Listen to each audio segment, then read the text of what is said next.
Podcasting from St. Petersburg, Florida, this is DevSecLead, where we talk about developing the next generation of cybersecurity leaders.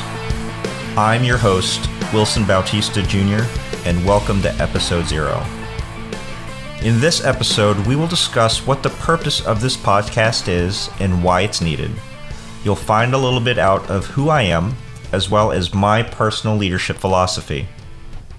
So, how is this going to be different than every cybersecurity podcast you've already subscribed to? Now, there are a lot of podcasts that focus on the latest breach, the newest tool, regulations, policy, etc.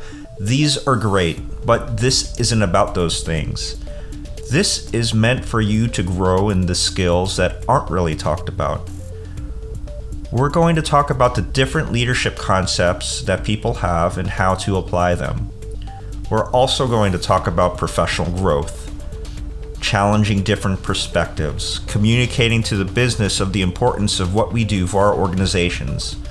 We'll also talk about diversity, inclusion, global culture, and mental health. My hope is that the content will help us skill up, level up our business acumen and soft skills to help our teams. And all of these things will be related to our industry.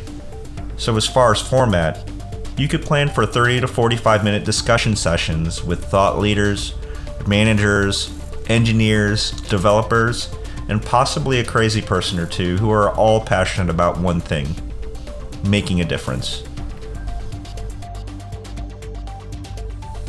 So a little bit about myself. I started my military career going to Marine Corps boot camp, where I learned that leadership is a requirement of every recruit.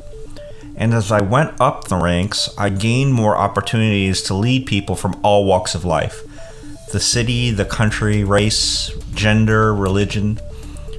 Believe it or not, I was actually a Marine Corps musician, a pianist, and you'll find out later on how music has made a huge impact on my life. After 10 or so years of being a Marine, enlisted Marine, I wanted to make a bigger impact on the young people who defend our country.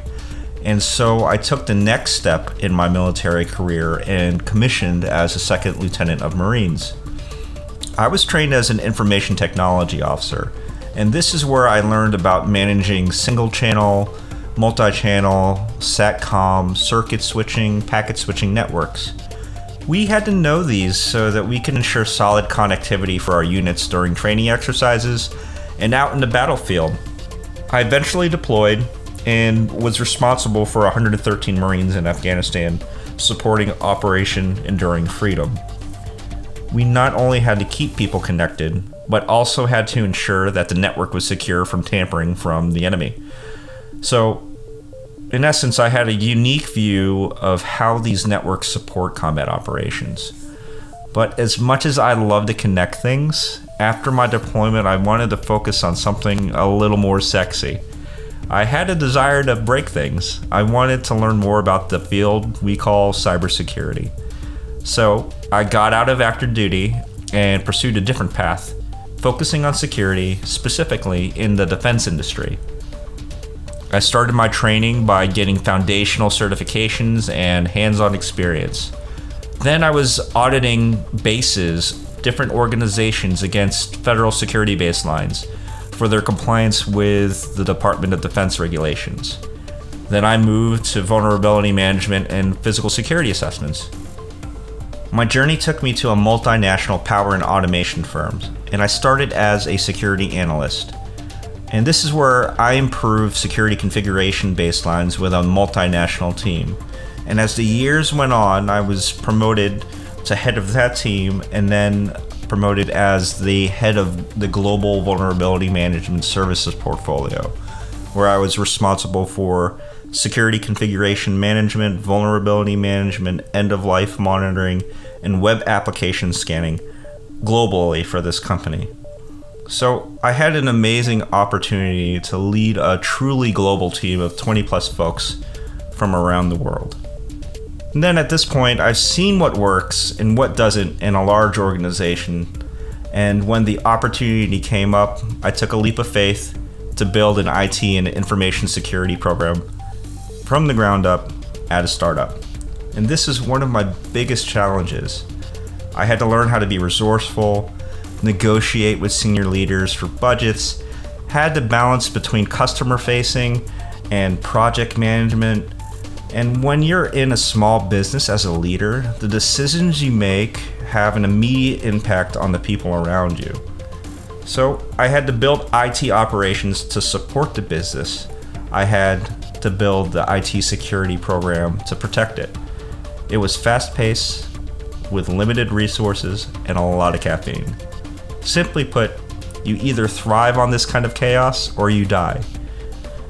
You could say that my career as a cybersecurity professional has given me a lot of opportunities to dabble and put my fingers in different kinds of pots.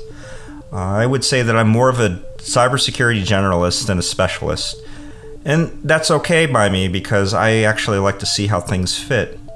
And from a leadership standpoint, I've had some unique opportunities to manage and lead some amazing teams and incredibly talented people. So as far as my personal leadership philosophy, when I was young, I believed I could take on the world.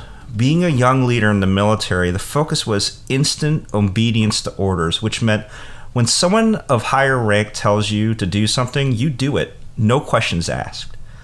It was the military, and they prepare you for combat. There was a need for this mentality.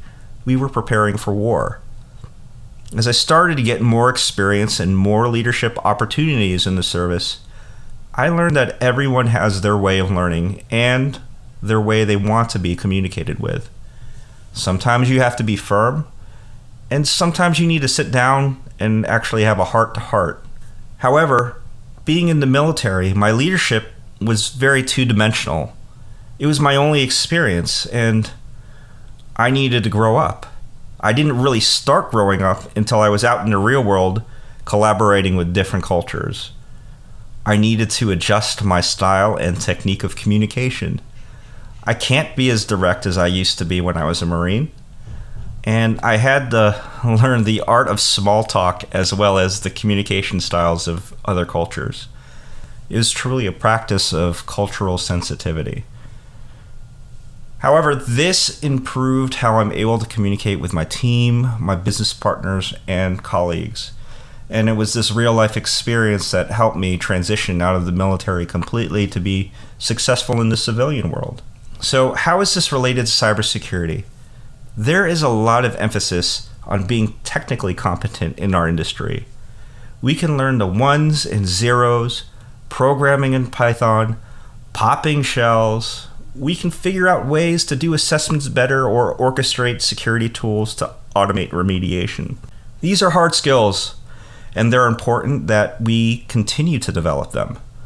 But it's the soft skills that will take you from being that technical leader to a more rounded one. Like anything else, the more you practice, the better you get. My goal is to lead, mentor, and listen to current and future cybersecurity professionals so that we can challenge the status quo with fresh ideas from different perspectives, because we are the future of the industry. So, what can you expect from me? You could expect me to be candid.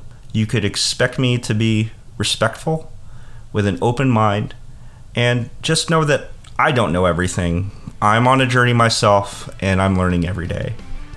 So, if you are picking up what I'm laying down, do me a favor.